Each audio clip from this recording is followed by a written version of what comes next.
तो उसकी पत्नी के कहने के बाद महाराज बलि ने अपने आप को ही भगवान को समर्पित कर दिया, क्योंकि यह शरीर भगवान का दिया हुआ है और भगवान को ही समर्पित कर दे।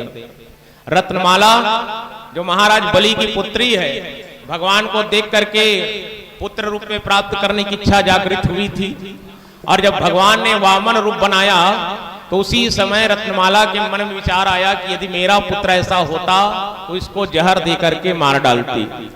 और भगवान ने उसकी भावना को फिर समझ लिया और भगवान ने कहा, देवी चिंता मत करो, आपकी दोनों इच्छाएं हम पूरा करेंगे। और वही रत्नमाला जो है द्वापर युग में पूतना के रूप में जन्म लेकर के आती है, जिसके दोनों इच्छाओं को भगवान कृष्ण पूर्ण करते हैं। और वामन देव महाराज बलि के घर से भिक्षा लेकर के वापस अपनी कुटिया में पहुंचते हैं और भिक्षा में प्राप्त वस्तुओं को अपने गुरु बृहस्पति को समर्पित करते हैं। राजा परीक्षित को भगवान सुखदेव जी पुण्य कथा को श्रवण कराए, मैत्रेय जी विदुर जी को श्रवण कराए, सूत जी सौनकादि ऋषियों को श्रवण कराए हैं। और आज श्रीमद् भागवत सप्ताह ज्ञान यज्ञ का तृतीय दिवस है। तीसरे दिन की कथा को यहीं पर विराम देंगे। कल चौथे दिन है। कल सूर्यवंशी राजाओं का वर्णन होगा, महाराज अम्बरीश की कथा है, हरिश्चंद्र की कथा है। कल गंगा अवतरण की भी कथा होगी। कल भगवान राम का प्राकट्य है, संक्षिप्त में राम कथा भी कहेंगे। और उसके बाद कल अंतिम समय में भगवान कृष्ण के प्राकट्य का समय होगा। कल राम और श्याम दोनों आएंगे, तो आप सब कल पुनः अपनी पावन उपस्थिति प्रदान करें, कथा श्रवण करें, अपने मानव जीवन को कृतार्थ करें और सहयोग प्रदान करें। उसके बाद परसों भगवान कन्हैया की समस्त बाल लीलाओं को करते करते गोवर्धन पूजा, रास लीला, माखन चोरी इत्यादि की कथाएं होंगी। और अंतिम में फिर भगवान माता रुक्मणी के साथ मंगल परिणय में परसों बंधेंगे। अब इधर की कथाएं जो हैं भगवान की अमृतमयी कथा प्रारंभ हो रही है, तो आप सब सादर आमंत्रित हैं, आप सबको आमंत्रित किया गया है। अपनी उपस्थिति प्रदान करते रहें और कथा लाभ लेते रहें। साथ ही साथ आज तीसरे दिन की कथा में आप सब पहुंचे, अपनी उपस्थिति प्रदान की, इसके लिए पांडे परिवार की ओर से व्यासपीठ से आप सबका बहुत बहुत साधुवाद अभिनंदन करते हुए आप सबको व्यासपीठ से आशीर्वाद देते हुए जय श्री कृष्ण, जय श्री राधे। आइए, और यदि कोई वामन देव जी को अपना दान देना चाहते हैं तो आ जाएं। थोड़ा छोटा सा भजन करेंगे, उसके बाद फिर भगवान की मंगलमयी आरती, पुष्पांजलि के बाद प्रसाद के बाद फिर भोजन प्रसादी आप सब लेकर के चलेंगे। जय श्री राधे, जय श्री कृष्ण। आइए, hello hello hello, Radhe Radhe Radhe Radhe. आइए, आप सभी से निवेदन है अपने अपने स्थान में खड़े हो जाइएगा। आप सभी से निवेदन है अपने अपने स्थान में खड़े हो जाइएगा। और जैसा कि हर दिन का यहाँ नियम है कि बैठे बैठे पैर में दर्द हो जाता है, तो भगवान के आगे झूमना है। तो आप सभी झूमते हुए, हमारे पांडे परिवार का निवेदन रहता है कि एक भजन आरती से पहले झूमने का होना चाहिए। तो आइए, आप सभी झूमते हुए। हे मुख मुरली बजा, भाचा लोग है ना, भाचा, हाँ पूरा ध्यान दीजिएगा ना। हे मुख मुरली बजा, छोटे श्याम कन्हैया, मुख मुरली बजा, मुख मुरली बजा, छोटे श्याम कन्हैया, मुख मुरली बजा, मुख मुरली बजा, छोटे श्याम कन्हैया, छोटे श्याम कन्हैया, छोटे से श्याम कन्हैया, छोटे श्याम कन्हैया,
बड़े भाव से आरती में सम्मिलित होइएगा, आप सभी से निवेदन है। हेलो हेलो हितेश एक पॉइंट बढ़ा दो। महाराज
जल गया।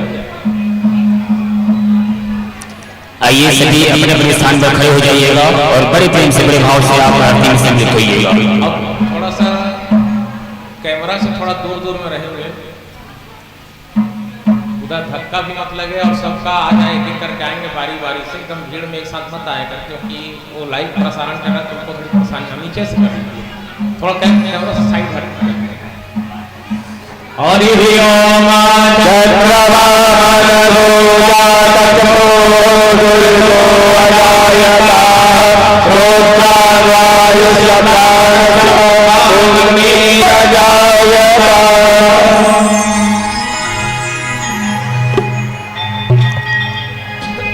मन में बसा कर तेरी मूर्ति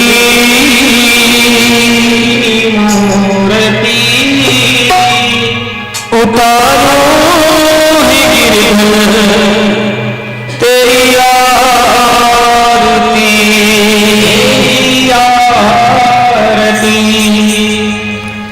श्री राम श्री राम श्री राम श्याम तेरा तेरा तेरा श्याम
उतारो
अदपरिक्रमाः चेतिरिदानि वजरन्ति शिवान्तानि कङ्किडा तेखापुंसहस्रयोजने वदन्त्राणि तन्मसे यानि यानि च पापानि जन्मान्तर्गतानि च तानि तानि नश्यन्तु प्रदक्षिणायां पदे पदे आराधनं समर्पयामि प्रदक्षिणां समर्पयेतः हस्ते अक्षत पुष्पाणि कृत्वा अदमन्त्र पुष्पाञ्जलिं